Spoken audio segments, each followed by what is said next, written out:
There's this story I want to tell you. When IBM set up the company, they had this motto. Their motto was think. In fact, when I was in college, I had an IBM computer, and behind it was written think.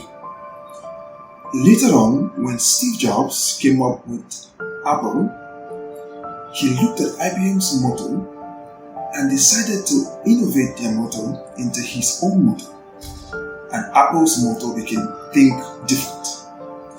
And more than 75 years later, if you look at IBM and you look at Apple and you see what these two tech giants have become, you would understand what Steve Jobs had in mind, and you will see the place he's carved out for himself with the idea of thinking different.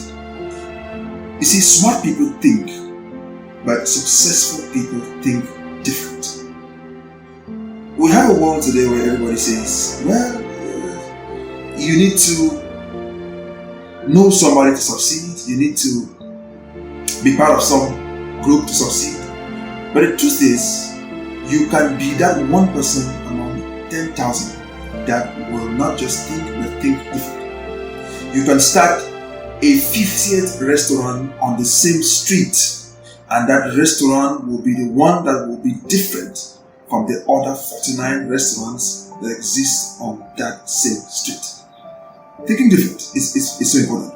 There's this fisherman who was on the beach, and he was catching crabs. And so somebody was walking past him when he saw a bucket full of crabs. But the interesting thing is, the bucket was open, but the crabs were not crawling out. And so the man asked the fisherman, you have a bucket full of crabs and the bucket is open and no crab seems to be escaping. What's happening?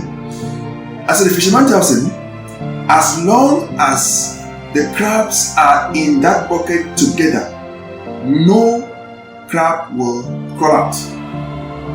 He says if one of the crabs tries to crawl out, the other ones will grab it and pull it back into the bucket.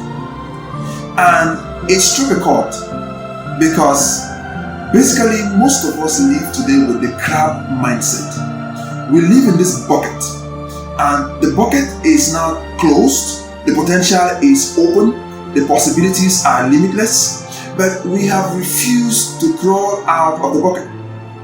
We have refused to climb out of the bucket. We are still crawling. We have a crab mindset. I'll take an example. If you are sitting in the bar together with friends, and you guys are all drinking, having fun, and all of that, everybody's fine, until the moment when you wake up and say, I want to take my leave now.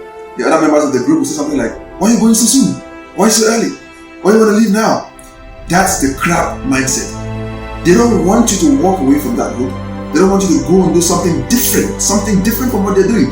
Everybody's okay with the status quo. They want you to stay there. So whenever you go to somebody, you want to talk about something different. You want to talk about something alternative to what they know. They start trying to discourage you, to stop you. They start trying to share with you stories of how many people have failed in that field. You know, the guy who built the first car, Henry Ford, he made an interesting comment. Henry Ford said, if I had asked people's opinions as to what they wanted, they would have said faster horses. Because when Ford was building the first car, the world knew horses. But Ford chose to think different. He built a car instead of trying to breed a faster horse. So, thinking is good. Everybody thinks. But thinking different is something else. You are born with a brain.